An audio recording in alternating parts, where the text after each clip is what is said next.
Camille Dubois vivait au sommet du monde. Dans sa somptueuse maison de l'avenue Montaigne à Paris, entourée de luxe, elle incarnait le succès et la perfection. Mais derrière son sourire charmant et sa vie remplie de fêtes et de voyages, se cachait une femme solitaire. Depuis l'âge de 6 ans, sa vie était marquée par l'absence de son père, Jacques Dubois, qui avait mystérieusement disparu sans laisser de traces. Le vide qu'il avait laissé n'avait jamais été comblé, et malgré toutes les richesses et l'admiration du monde, Camille se sentait incomplète, comme si quelque chose d'essentiel avait été volé à son âme. Les nuits étaient les pires.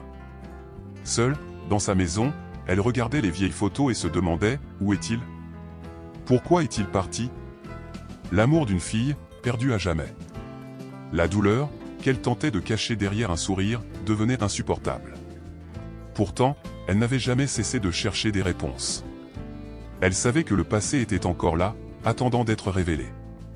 Maintenant, vous allez découvrir ce qui se passe quand le destin frappe à la porte.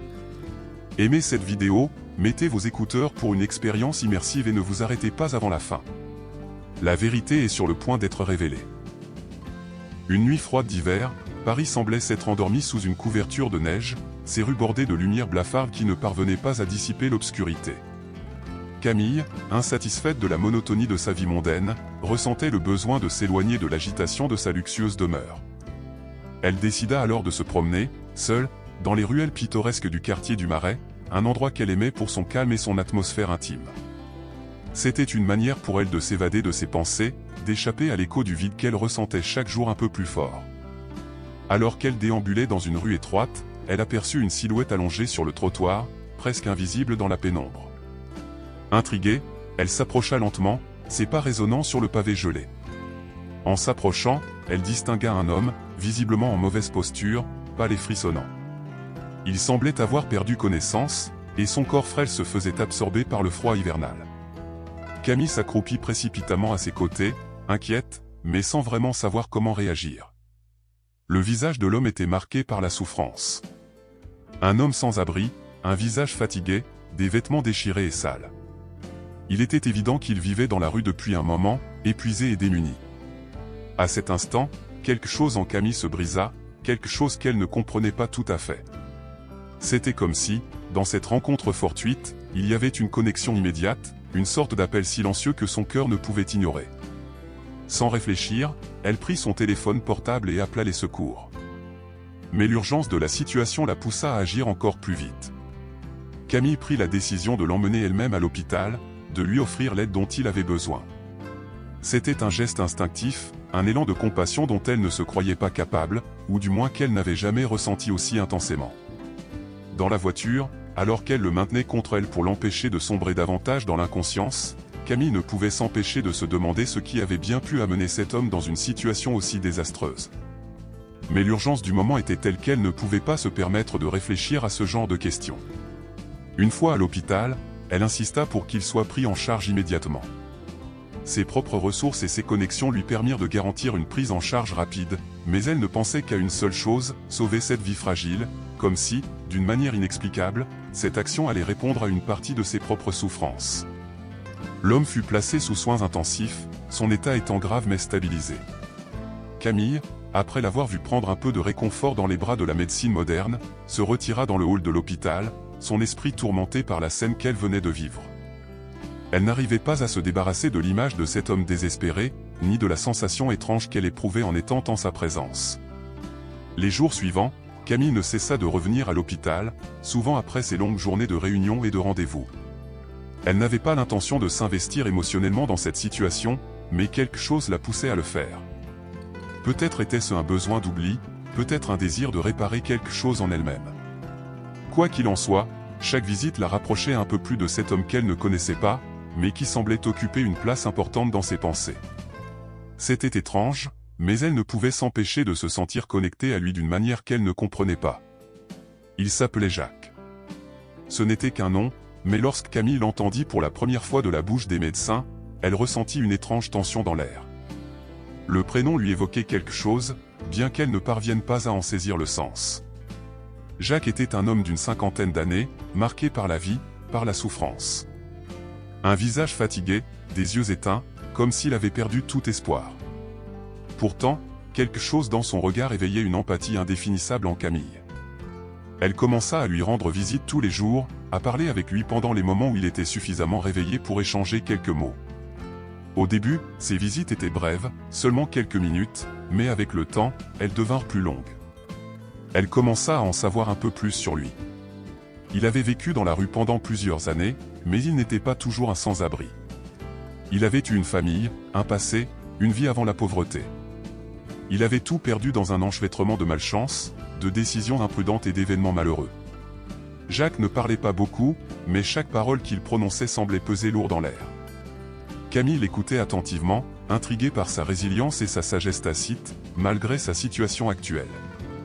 Il ne se vantait pas, ne se plaignait pas non plus.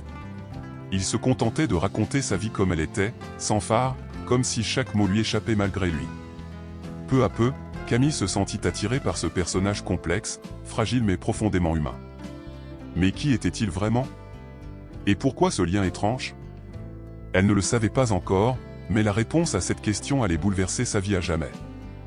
Les jours passèrent et Camille se rendit à l'hôpital de plus en plus fréquemment.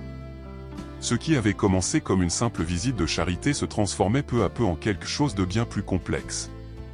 Chaque rencontre avec Jacques laissait en elle une impression grandissante, une sensation qu'elle ne pouvait expliquer, une connexion qu'elle n'avait jamais ressentie auparavant. Il n'était pas comme les autres hommes qu'elle avait rencontrés dans sa vie. Il n'était pas de son monde, il n'avait rien à voir avec son cercle d'amis, ses affaires, son luxueux quotidien. Pourtant, il occupait son esprit d'une manière déconcertante. Jacques n'était pas un homme facile à cerner. Il n'avait pas la facilité de manier la beauté des hommes auxquels Camille était habituée.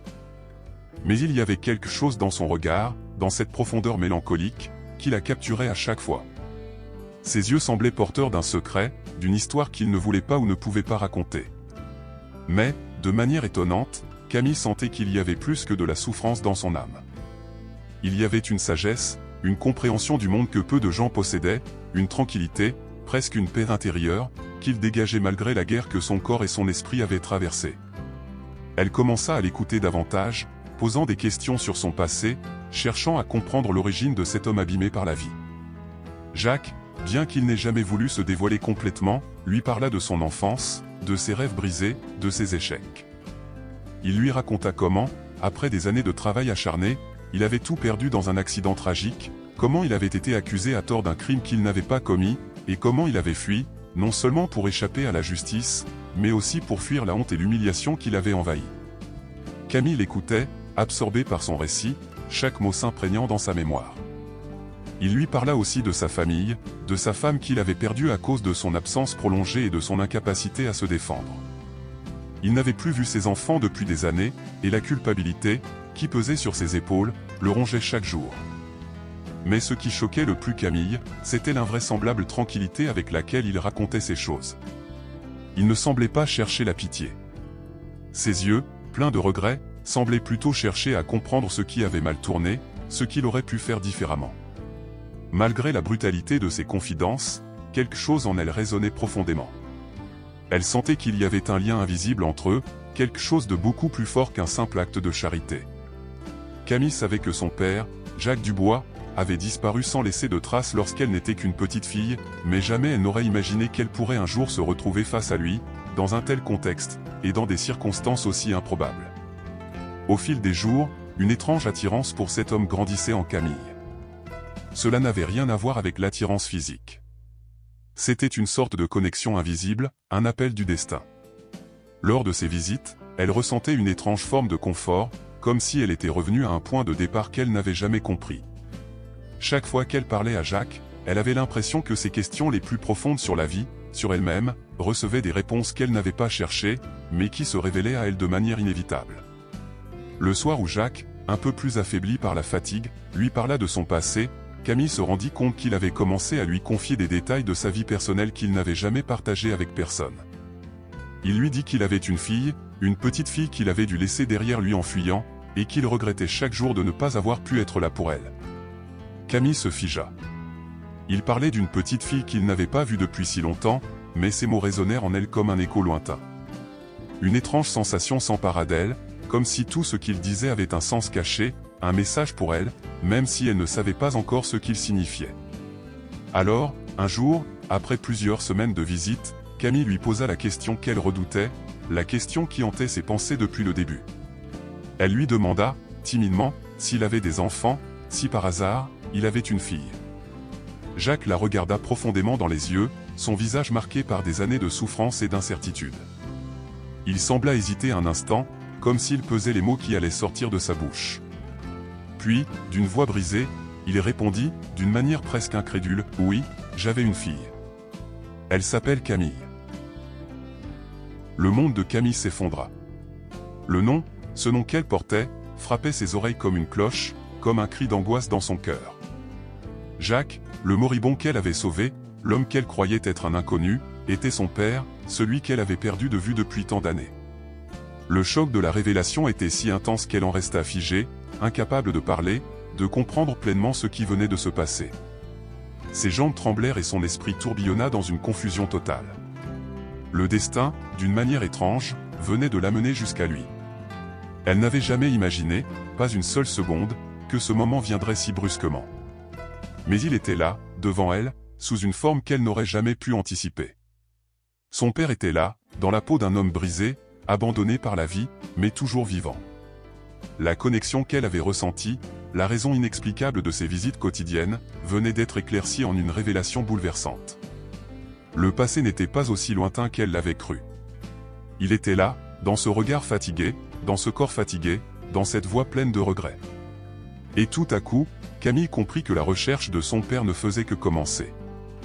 Camille resta immobile, les yeux fixés sur Jacques, son esprit embrouillé par l'énormité de la révélation.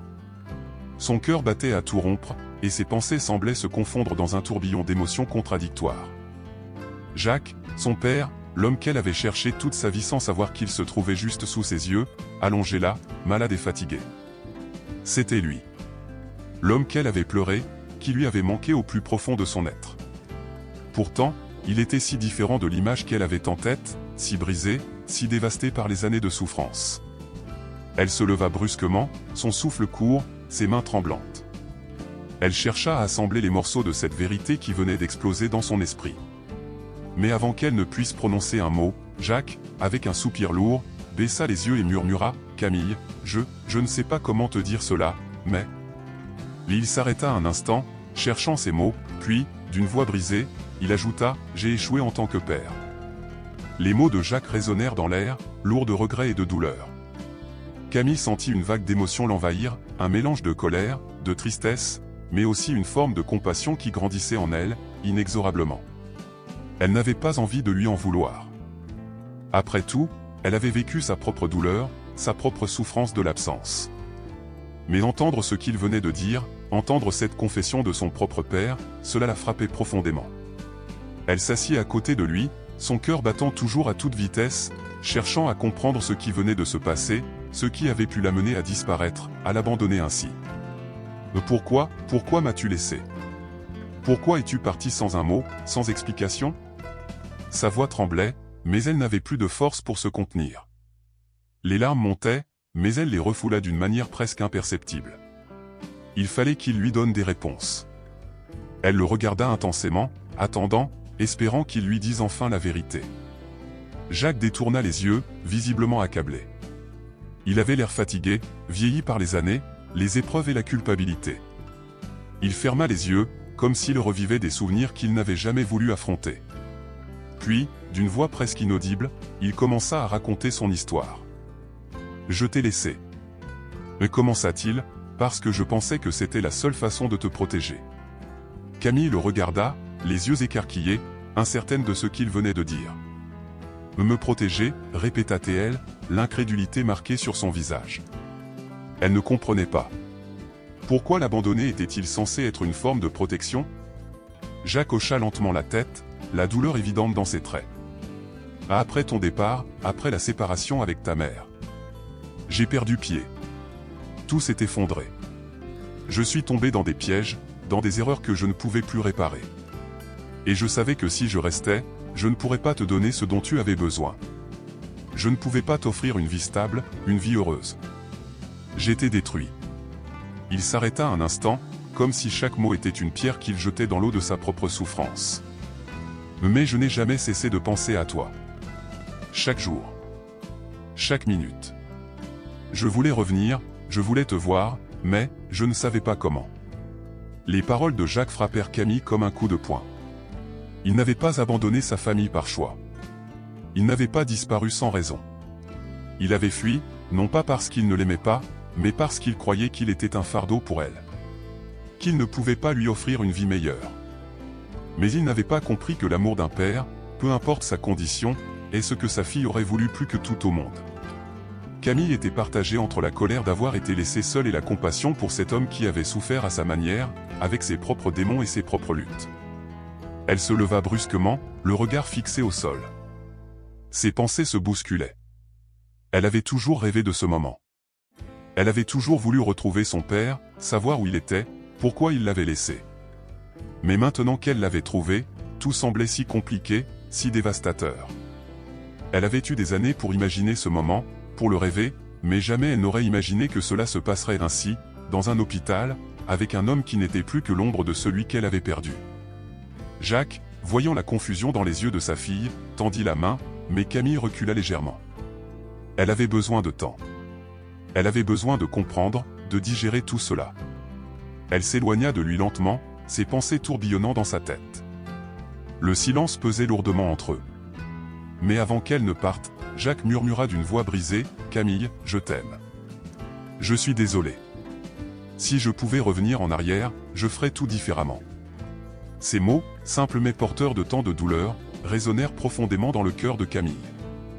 Elle savait que tout ne serait pas aussi simple que de lui pardonner. Mais pour la première fois depuis des années, elle se sentait face à une possibilité qu'elle n'avait jamais imaginée, la chance de réparer, de comprendre et peut-être, un jour, de reconstruire. Camille se tourna, sans un mot, et sortit de la pièce. Son esprit était en ébullition, et son cœur, bien que brisé, commençait à ressentir quelque chose qu'elle n'avait pas ressenti depuis longtemps, l'espoir. Les jours suivants furent un tourbillon de pensées contradictoires et d'émotions dévastatrices pour Camille. Le visage de Jacques, ses mots lourds de culpabilité et de regret, ne cessaient de hanter son esprit. Comment pouvait-elle réagir face à un homme qu'elle avait cru perdu à jamais, un homme qui, même après toutes ces années, portait encore les cicatrices de l'abandon et de la souffrance qu'il lui avait infligée. Elle se trouvait à un carrefour émotionnel, partagé entre l'amour qu'elle avait toujours porté pour son père et la douleur de sa disparition soudaine et inexpliquée. Le poids du passé semblait s'alourdir à chaque instant. Elle se réveillait la nuit, se redressant dans son lit, les yeux grands ouverts, son cœur battant à tout rompre. Tout semblait désormais incertain. Elle savait que tout ce qu'elle avait cru sur son passé, toute l'image qu'elle s'était forgée de sa famille, était en train de s'effondrer. Ce n'était pas la vie qu'elle avait imaginée. Ce n'était pas le père qu'elle avait toujours rêvé de retrouver. Un soir, elle se rendit à l'hôpital, comme elle le faisait chaque semaine. L'air frais de la nuit caressait son visage, et la lumière des réverbères dessinait des ombres sur les pavés. Lorsqu'elle arriva dans la chambre de Jacques, elle le trouva assis sur son lit, le regard perdu dans le vide. Il n'avait pas l'air d'avoir changé, et pourtant, quelque chose en lui était différent. Il avait accepté son destin, accepté de ne jamais pouvoir réparer ce qu'il avait brisé. Mais Camille n'était pas prête à l'accepter. Elle s'assit en face de lui, la gorge nouée. Le silence pesait lourdement entre eux, comme un nuage sombre, une brume difficile à percer. Jacques leva lentement les yeux vers elle, comme s'il savait que ce moment allait arriver. Camille inspira profondément et, d'une voix faible, demanda « Pourquoi m'as-tu laissé ? Pourquoi ne m'as-tu pas cherché ?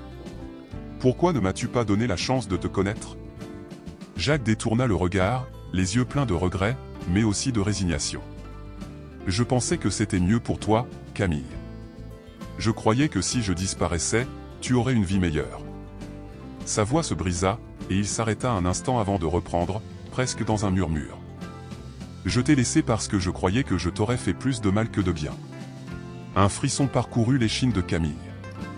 Ces mots résonnaient profondément en elle, mais au lieu de les accepter, elle les rejetait violemment. « Le mieux pour moi, cria-t-elle, le ton de sa voix se brisant. Et toi, Jacques? Et toi, qu'as-tu fait de ta vie? Quel genre de père abandonne sa fille sans même lui laisser la chance de grandir avec lui? » Les paroles de Camille frappèrent Jacques comme un coup de poing. Il sembla se recroqueviller sous la force de sa colère. « Tu as raison, Camille. » lui dit-il d'une voix brisée. « J'ai échoué. J'ai fait des erreurs que je ne peux pas réparer. J'ai raté ma chance de te voir grandir, de te tenir dans mes bras, de t'apprendre à vivre. J'ai raté tout ça parce que j'ai cru que tu serais mieux sans moi. » Camille se leva brusquement, la colère l'envahissant. « Mais tu n'as même pas essayé, » lança-t-elle. « Mais tu m'as laissé dans l'incertitude, dans l'abandon. Tu m'as laissé me perdre dans ce monde, sans père, sans repère. Tu as détruit ma vie, Jacques. » Jacques baissa la tête, et pendant un instant, il sembla accepter ses accusations. Il savait qu'il ne pourrait jamais effacer les erreurs qu'il avait commises. Mais ce que Camille ne savait pas, c'est qu'en cet instant, son père souffrait tout autant qu'elle. Il avait porté ce fardeau pendant toutes ces années, et maintenant que Camille était devant lui, sa souffrance se manifestait à travers ses yeux, son regard vide de toute excuse valable. La vérité était là, immuable, il avait échoué en tant que père. Il n'y avait pas de justification. Les larmes montèrent aux yeux de Camille, mais elle les refoula. Elle ne pouvait pas pleurer, pas maintenant. Elle avait besoin de réponses. Elle avait besoin de comprendre ce qui avait poussé cet homme, son père, à faire de tels choix. « Pourquoi ne m'as-tu pas retrouvé ?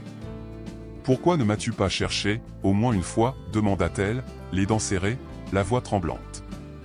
Jacques se leva lentement, ses mains tremblant alors qu'il passait une main dans ses cheveux. Il la regarda, la tristesse envahissant son visage. « J'ai essayé, Camille.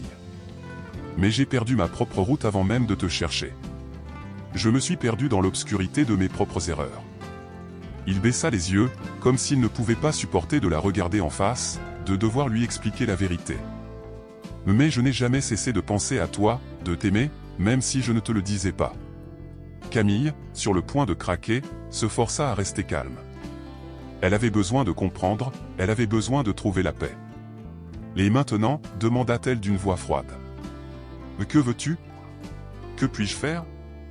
Jacques la regarda, les yeux pleins de larmes, et dans un souffle à peine audible, il répondit « Je ne peux pas réparer le passé, Camille. Mais je voudrais que tu me donnes une chance. Pas de tout effacer, mais de reconstruire quelque chose. Quelque chose de petit, quelque chose qui commence aujourd'hui. » Les paroles de son père frappèrent Camille comme un éclair. Ses pensées tourbillonnaient, luttant pour accepter ce qu'elle venait d'entendre. Comment pourrait-elle, après tout ce temps, après tout ce qu'elle avait traversé, accepter de reconstruire quelque chose avec lui? Mais en même temps, au fond d'elle, quelque chose l'appela. Peut-être que ce n'était pas trop tard. Peut-être que l'espoir, bien que brisé, pouvait renaître. Elle resta là, immobile, en silence, alors que les minutes semblaient s'étirer comme des heures. Le passé ne pouvait jamais être effacé, mais peut-être qu'il y avait un moyen de recommencer, à partir de zéro, avec la vérité en tête. Un espoir fragile, mais un espoir néanmoins. Les jours qui suivirent étaient comme un chemin sinueux et incertain, pavé de doutes et d'espoirs fragiles. Camille se rendait à l'hôpital chaque jour, mais cette fois, quelque chose avait changé. Chaque rencontre avec Jacques était marquée par une volonté silencieuse de se reconstruire, de reconstruire ce qu'ils avaient perdu et ce qu'ils n'avaient jamais eu. Mais la route n'était pas simple. Chaque conversation semblait mettre à nu des blessures profondes, des non-dits qui s'étaient accumulés au fil des années. Camille ne savait pas si elle devait lui pardonner tout de suite ou attendre d'avoir trouvé la paix en elle-même. Elle se retrouvait à jongler avec ses émotions, partagées entre la colère et le désir d'une réconciliation qui semblait si lointaine. Jacques, de son côté, avait accepté que la rédemption n'était pas une chose qui pouvait se donner d'un simple geste. Il savait que les mots ne suffiraient pas. Il avait tant à réparer, mais il était prêt à tout, même si cela signifiait faire face à la douleur qu'il avait lui-même infligée. Il avait perdu beaucoup de choses, mais la chance de retrouver sa fille, même si c'était un chemin semé d'embûches, était la plus précieuse des chances qu'il pouvait saisir. Un après-midi, alors que Camille se tenait près de la fenêtre de la chambre d'hôpital, observant la lumière dorée du soleil se coucher, Jacques s'approcha d'elle. Il avait dans les mains un petit carnet, usé par le temps. Il le lui tendit, les yeux pleins de sincérité. « C'est pour toi, Camille, » dit-il doucement. Elle prit le carnet, hésitante, et l'ouvrit lentement. À l'intérieur, elle découvrit des pages remplies de souvenirs, des mots d'amour écrits à une époque où il n'avait même pas pu lui donner la moindre attention. Des pensées qu'il n'avait jamais partagées avec elle, des regrets inscrits dans chaque ligne. Jacques avait tenu ce carnet tout au long de ces années. C'était son moyen de se rappeler ce qu'il avait perdu, ce qu'il avait oublié de protéger. Les larmes commencèrent à couler sur le visage de Camille, mais cette fois, ce n'étaient pas des larmes de colère ou de tristesse, mais des larmes de compréhension. Elle pouvait enfin voir l'homme qu'il avait été avant la douleur, avant l'isolement. Il ne l'avait pas abandonné parce qu'il ne l'aimait pas, mais parce qu'il pensait qu'il ne pouvait pas être l'homme qu'il fallait pour elle. Mais aujourd'hui, il était là, face à elle, prêt à être ce père qu'elle avait tant cherché. Les mois passèrent et, peu à peu, Camille et Jacques commencèrent à reconstruire des liens. Ce ne fut pas facile. Ils se heurtèrent encore aux vestiges du passé, aux non-dits et aux blessures. Mais à chaque rencontre, chaque conversation, ils apprenaient à se connaître à nouveau. Camille s'ouvrait peu à peu à cet homme qu'elle avait longtemps détesté, mais qui, à présent, faisait tout pour prouver qu'il méritait une chance de redevenir son père. Finalement, un jour, alors qu'ils se promenaient ensemble dans le parc de l'hôpital, Jacques s'arrêta et regarda Camille dans les yeux. « Je sais que le temps ne peut pas effacer tout ce que j'ai fait, mais je suis ici, Camille. Je suis ici, pour toi. Et je serai toujours là, à partir de maintenant. » Ces mots résonnèrent profondément en elle. C'était un début, un pas vers la guérison.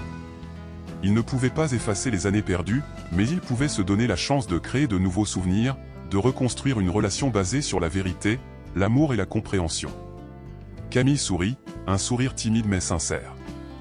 Elle avait encore beaucoup de chemin à parcourir, et elle savait que ce chemin serait semé d'embûches. Mais avec son père à ses côtés, avec cette nouvelle chance de réécrire leur histoire, elle sentait une lueur d'espoir, une possibilité de guérison qu'elle n'avait jamais cru possible. Et ainsi, le chemin de la rédemption, bien que long et difficile, avait commencé. Camille avait trouvé le courage de regarder son passé en face, de comprendre la souffrance de son père et de lui offrir une chance de réparer ce qu'il avait brisé. Jacques, de son côté, avait trouvé la rédemption dans l'amour inébranlable de sa fille, qui, malgré toutes les épreuves, lui donnait une chance de redevenir l'homme qu'il n'avait jamais pu être auparavant. C'était le début d'un nouveau chapitre pour eux deux, un chapitre qui, bien qu'inachevé, portait en lui une promesse de réconciliation et d'amour inconditionnel. Et voilà, c'est ainsi que se termine l'histoire de Camille et Jacques. Qu'avez-vous pensé de leur parcours? Laissez un commentaire ci-dessous, dites-moi ce que vous ressentez. N'oubliez pas de liker la vidéo, de vous abonner à la chaîne et d'activer la cloche pour ne rien manquer de nos prochaines histoires. Merci d'avoir regardé jusqu'à la fin. À très bientôt pour de nouvelles histoires émouvantes.